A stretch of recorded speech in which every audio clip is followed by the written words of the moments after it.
Hello guys, welcome to our channel দুষ্টু নিশা মিষ্টি blog. তো আমি আবারও চলে এসেছি আপনাদের নিশা। এখন 9:30 বাজে, রাত্রিবেলা। আমি আর আমার মা আজকে সিংহবাহিনী তলায় খিচুড়ি খাওয়াচ্ছে, তো ওখানে যাব। সিংহবাহিনীর মন্দিরের বাৎসরিক হিসেবে খিচুড়ি খাওয়ানো হচ্ছে। তো ওখানে মন্দিরটা এবং ভিড় কেমন হচ্ছে সেটা, এবং খিচুড়ির সাথে কি কি খাওয়ানো হচ্ছে সেগুলো আপনাদের সাথে একটু শেয়ার করে নেবো। এই যে আমরা এখন খিচুড়ি ওখানে পৌঁছে গেছি। তো রাস্তায় প্রচন্ড ভিড়, দেখতেই পাচ্ছেন। আমাদের দাঁড়ানোর পর্যন্ত জায়গা নেই, এত ভিড় এত ভিড়। আমি আর আমার মা এখন খিচুড়ি খেতে বসলাম। এই যে এখন বাঁধাকপি দিয়ে বসিয়ে রেখে দিয়েছে আমাদের খিচুড়ি আর বাঁধাকপি। এখন পায়েস দিল,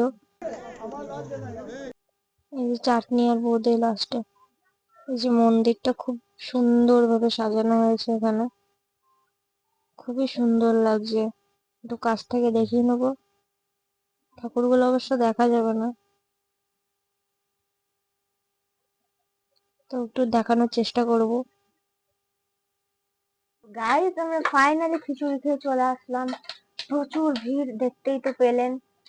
আর প্রচুর গরম খিচুড়ি, পুরো গরম ধরে গেছে। আর এত খিচুড়ি দিয়েছে, কষ্ট করে খেতে হয়েছে, ঠাকুরের প্রসাদ ফেলা যাবে না। তো আজকে এইটুকুই। Tata, bye bye, and good night.